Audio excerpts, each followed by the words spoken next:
Hello everyone, आपका स्वागत है हमारे इस चैनल पर। आज की वीडियो में मैं आपके लिए वेरी इंपॉर्टेंट क्वेश्चन लेके आई हूँ जो एग्जाम में आपसे जरूर पूछा जाता है। ये क्वेश्चन आपसे 15 मार्क्स के अंडर पूछा जा सकता है और या आपसे सेपरेटली कोई भी आपसे प्रिंसिपल इसका फ्यूल का पूछा जा सकता है।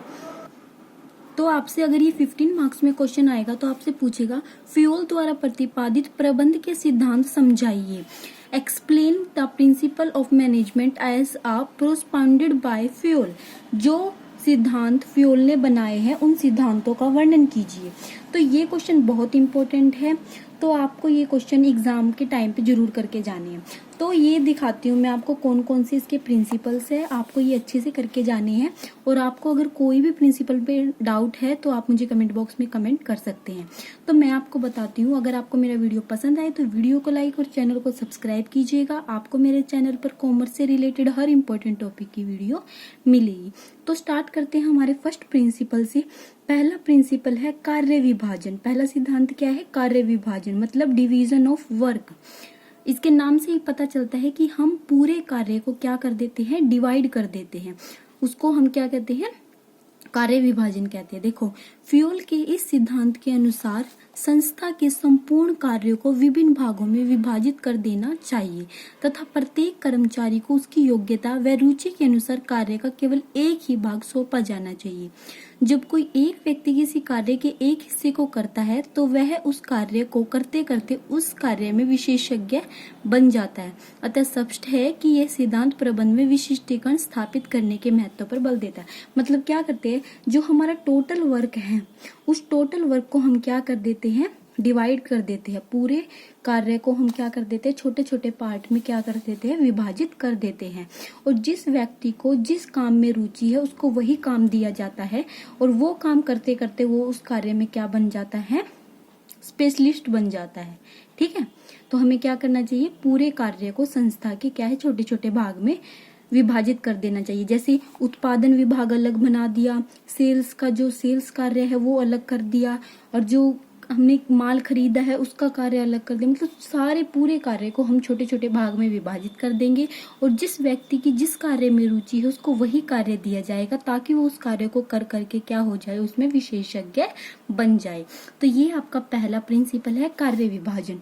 उसके बाद आपका आता है सेकंड जो प्रिंसिपल है वो है आपका अधिकार एवं उत्तरदायित्व, ऑथोरिटी एंड रिस्पॉन्सिबिलिटी।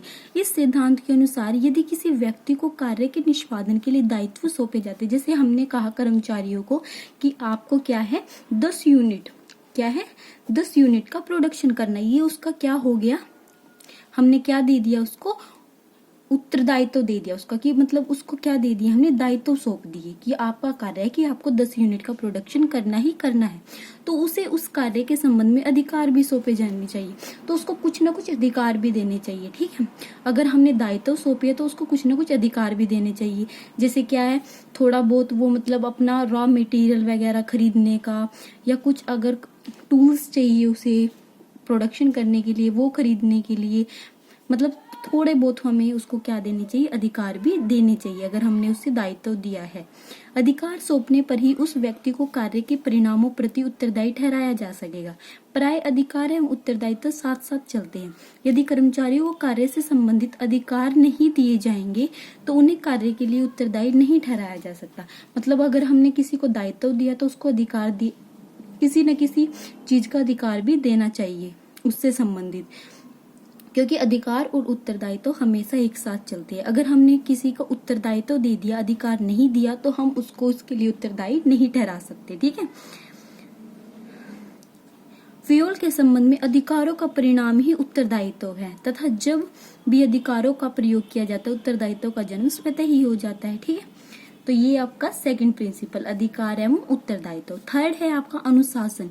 किसी भी संस्था की सफलता के लिए अनुशासन का होना बहुत आवश्यक है। हमें हर कार्य डिसिप्लिन से करना चाहिए। मतलब जैसे अगर हमें 12 तारीख तक अगर कोई माल तैयार करना है तो वो 12 तारीख तक ही तैयार होना चाहिए। अगर हमने 10 यूनिट का प्रोडक्शन करना है तो हमें 10 यूनिट का ही प्रोडक्शन करना है। अगर संस्था में टाइम 8 बजे का आने का है तो 8 बजे ही हमें अपना मतलब डिसिप्लिन से हमें सारा कार्य करना चाहिए। किसी भी संस्था की सफलता के लिए अनुशासन का होना बहुत आवश्यक है। अनुशासन का अर्थ है नियमों के प्रति आस्था, आज्ञाकारिता तथा निष्ठा। अगर किसी ने जैसे cigarette not allowed, smoking not allowed, मतलब ऐसे जो नियम होती है कि संस्था की कोई नीतियां होती हैं, उन सबको हमें क्या है डिसिप्लिन मतलब हमें पालन करना चाहिए उनका, ठीक है। संस्था में अनुशासन बनाए रखने के लिए नियमों की स्पष्ट व्याख्या तथा पुरस्कार एवं दंडित पद्धति को लागू करना चाहिए। इसके अतिरिक्त अच्छे नेतृत्व व स्पष्ट समझौते के अनुसार अनुशासन कायम रखा जा सकता है। फ्यूल का विचार है यह अनुशासन अधीनस्थों में तभी आ सकता है जब उच्च अधिकारी एवं उच्च योग्यता रखते हो और अनुशासन में रहकर कार्य करते। अगर अधिकारी अनुशासन में रहकर सारा कार्य करेगा तो क्या है, कर्मचारी भी स्वयं अनुशासन में ही कार्य करेंगे। मतलब हमें पता लगना चाहिए हमें किस टाइम पे क्या कार्य करना है, कैसे कार्य करना है और संस्था के नियम क्या है, संस्था की नीतियां क्या, उन सबको अगर अधिकारी फॉलो करता है तो क्या है कर्मचारी भी फॉलो करते हैं। तो ये आपका हो गया थर्ड अनुशासन। फोर्थ है आपका आदेश की एकता, मतलब यूनिटी ऑफ कमांड। इस सिद्धांत के अनुसार एक कर्मचारी को केवल एक ही अधिकारी से आदेश मिलने चाहिए, न कि अनेक उच्च अधिकारियों से। जैसे एक कर्मचारी एक है और क्या है 4 अधिकारी है, इसने भी इसको ही कार्य सौंप दिया, इसने भी, ठीक है। तो ये बेचारा कंफ्यूज हो जाएगा कि वो कौन से अधिकारी का कार्य पहले करे, ठीक है, क्योंकि उसके लिए तो सारे ही अधिकारी है। तो इसमें क्या है यूनिटी ऑफ कमांड की एक कर्मचारी को एक ही अधिकारी से आदेश मिलना चाहिए, ठीक है, न कि अनेक उच्च अधिकारियों से। यदि आदेश देने वाले कई अधिकारी होंगे तो ऐसी स्थिति में कर्मचारियों के सामने यह समस्या आएगी कि वह किसके आदेश को पहले पूरा करे। प्रत्येक व्यक्ति को केवल एक ही अधिकारी द्वारा आदेश दिए जाने चाहिए ताकि कर्मचारी को उसके प्रति उत्तरदायी होना चाहिए। अनेक अधिकारियों का आदेश मिलने पर कर्मचारी न केवल भ्रम में पड़ जाता है बल्कि अपने दायित्वों को से भी बचने का प्रयास करता है। मतलब उसे समझ नहीं आएगा कि वो कौन से अधिकारी का कार्य पहले करे और कौन से का बाद में। तो हमेशा एक अधिकारी से ही कर्मचारी को आदेश मिलना चाहिए, ठीक है। तो ये हो गया आपका यूनिटी ऑफ कमांड। उसके बाद फिफ्थ है आपका यूनिटी ऑफ डायरेक्शन। इस सिद्धांत का संबंध संगठन की एकता से, न कि कर्मचारियों की एकता से। निर्देश की एकता से अभिप्राय यह है कि एक ही उद्देश्य की पूर्ति करने वाले एक सी क्रिया एक ही अध्यक्ष के अधीन संगठित होनी चाहिए।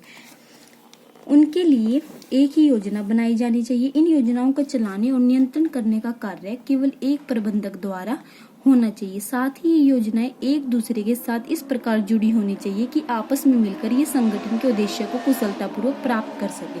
मतलब क्या है, पूरी मतलब स्पेशल एक की तरफ ध्यान नहीं देना, पूरी संस्था का जो उद्देश्य है उसकी तरफ ध्यान देना। जैसे कर्मचारियों का अलग उद्देश्य होता है और अधिकारियों का अलग उद्देश्य होता है, मतलब सबका अलग अलग उद्देश्य होता है, लेकिन उस यूनिटी ऑफ डायरेक्शन में क्या होता है, सबको एक लक्ष्य की ओर ध्यान देना। मतलब इस तरीके से अपनी संस्था पर नियंत्रण करना कि सबका लक्ष्य एक हो। जैसे संस्था का लक्ष्य है कि 12 लाख की हमें क्या करनी है, बिक्री करनी है, तो सबका ध्यान सिर्फ 12 लाख की बिक्री करने पर ही होना चाहिए। ये नहीं है कि कर्मचारी को अलग उद्देश्य हो, उसका अलग हो। मतलब इस तरीके से हैंडल करना चाहिए हमें अपनी क्रियाओं को कि सब एक ही तरफ ध्यान आकर्षित करे, ठीक है। ये हो गया आपका यूनिटी ऑफ डायरेक्शन। उसके बाद आता है आपका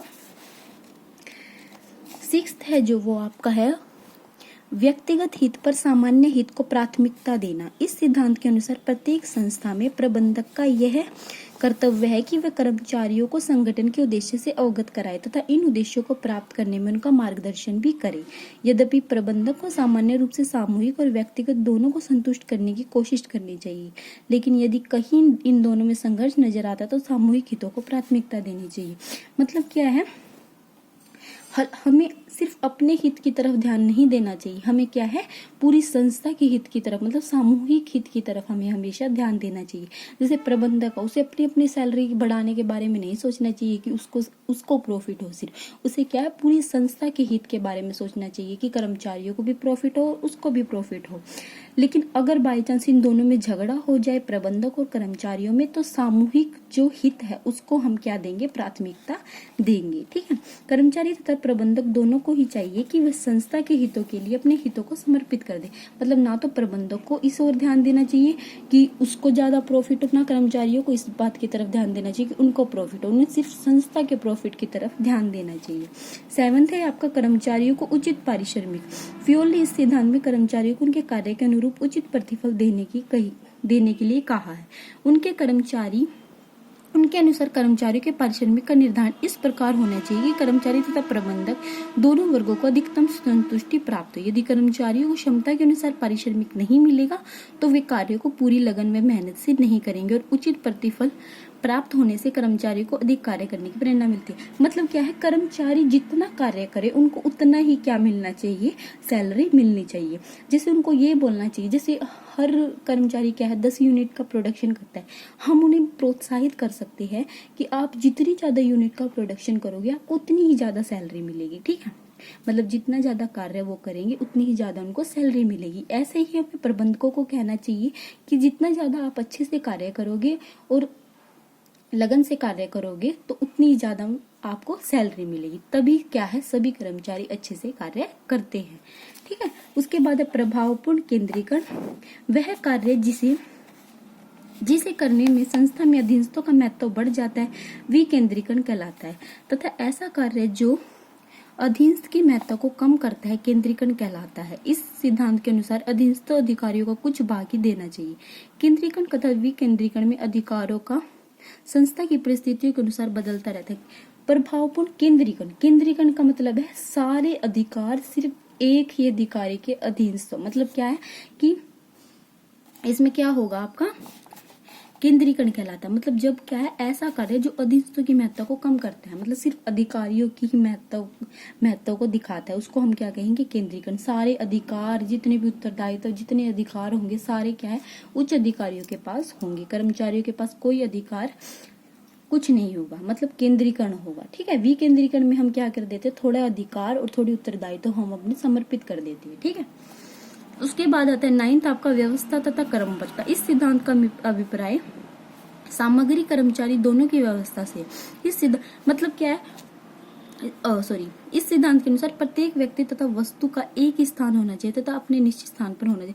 ऑर्डर मतलब व्यवस्था, मतलब ये नहीं है कि कोई चीज कहाँ रखी है, कोई चीज कहाँ रखी है। जैसे अगर जिस स्थान पर प्रोडक्शन हो रहा है वहां हर एक चीज अवेलेबल होनी चाहिए और उसी प्लेस पर होनी चाहिए। मेज, कुर्सी हो गया, आपकी मशीन हो गई, आपकी टूल्स हो गए आपके, वो सारे एक स्थान पर होनी चाहिए। जबकि फाइल हो गई, वो फाइल हो गए, डॉक्यूमेंट हो गए इंपॉर्टेंट, वो अलग स्थान पर होने चाहिए। मतलब एक ऑर्डर में एक व्यवस्था होनी चाहिए कि जिस चीज का जो स्थान है वो वहीं पर होनी चाहिए। तभी क्या है, कर्मचारी अपना कुशलता से कार्य कर पाएंगे। ठीक है, व्यवस्था होनी चाहिए। उसके बाद है इक्विटी मतलब समता। इस सिद्धांत के अनुसार प्रबंधकों को अपने अधीनस्थों के साथ पक्षपातपूर्ण व्यवहार नहीं करना चाहिए। पक्षपातपूर्ण व्यवहार मतलब हमें क्या है, वो पार्शलिटी नहीं करनी चाहिए कि ये मेरा घर का है तो इसको ज्यादा सैलरी दे या इस पे कम बर्डन डाले काम करने के लिए, और जो बाहर का व्यक्ति उस पे ज्यादा काम कराया जाए। मतलब हमें क्या है, इक्विटी दिखानी चाहिए, चाहे हमारे परिवार का हो या कोई बाहर का हो, हमें दोनों से इक्वल ही कार्य कराना चाहिए। ठीक है, क्षमता होनी चाहिए और दोनों को सेम ही सैलरी मिलनी चाहिए। उसके बाद आता है आपका कर्मचारियों के कार्यकाल में स्थायित्व। मतलब क्या है, उनको कार्य करने के लिए प्रोत्साहित करना चाहिए कि मतलब कैसे करेंगे, स्थायित्व देकर। स्थायित्व इस सिद्धांत के अनुसार संस्था के कर्मचारियों में नित्य प्रति परिवर्तन नहीं करना चाहिए, क्योंकि ऐसा परिवर्तन संस्था के हित में नहीं होता। इस प्रकार का प्रबंध अकुशल व्यवस्था की ओर संकेत करता है। प्राय सभी कर्मचारियों के कार्यकाल में स्थायित्व की मांग करते हैं, क्योंकि स्थायित्व का विश्वास होने पर कर्मचारी में नए काम को सीखने का उत्साह उत्पन्न होता है, जबकि कार्यकाल में अस्थायित्व बुरे प्रबंध को प्रकट करता है। मतलब उनको कहना चाहिए कि आप जितने अच्छे से कार्य करोगे उतने ही आप परमानेंट हो जाएंगे। मतलब उनको एक तरह से परमानेंट करना। ठीक है, इससे वे अच्छे से कार्य करेंगे। पहल शक्ति का अर्थ है अपने विचारों को प्रकट करना। मतलब क्या है, हमें कर्मचारियों को भी बोलने का मौका देना चाहिए। जैसे अगर हमें प्रोडक्शन को अपना बढ़ाना है तो कर्मचारियों से भी एडवाइस लेनी चाहिए कि हम अपने प्रोडक्शन को कैसे बढ़ा सकते हैं, ताकि वो क्या है, मोटिवेट हो और वो संस्था का मतलब उन्हें ऐसा लगे कि हाँ वो भी संस्था का एक हिस्सा है उनको बोलने का जब मौका देंगे तो उनको भी अच्छा लगेगा। ठीक है, तो पहल क्षमता। उसके बाद आते हैं सोपान श्रृंखला। सोपान श्रृंखला में होता है प्रत्येक संस्था में अधिकारियों व अधीनस्थों के बीच औपचारिक संबंध होते हैं। इनके मध्य अधिकारों व दायित्वों का सीधा भाव होना चाहिए। मतलब ये नहीं कि कोई किसी से भी बात कर ले, सीक्वेंस होना चाहिए। जैसे ए एल को ऑर्डर देगा, फिर एम को, एन को, ओ को, पी को। ठीक है, ऐसे सीक्वेंस में सब कुछ क्या है, चलना चाहिए। ठीक है, सोपान श्रृंखला, इस पे सेपरेट टॉपिक है, वो मैं आपको पूरा अच्छे से भी समझाऊंगी। लास्ट है जो आपका सहयोग की भावना। सहयोग की भावना आप समझ ही गए होगे कि सभी को मिलजुल कर कार्य करना चाहिए, अच्छे से कार्य करना चाहिए। ठीक है, तो ये आपके 14 प्रिंसिपल हो गए। उम्मीद है आपको सारे प्रिंसिपल समझ में आ गए होंगे। अगर आपको किसी प्रिंसिपल में डाउट है तो कमेंट बॉक्स में कमेंट कीजिएगा। अगर आपको मेरा वीडियो पसंद आए तो वीडियो को लाइक, चैनल को सब्सक्राइब कीजिएगा। आपको मेरे चैनल पर कॉमर्स से रिलेटेड हर इंपॉर्टेंट टॉपिक की वीडियो मिलेगी। Thank you for watching my video.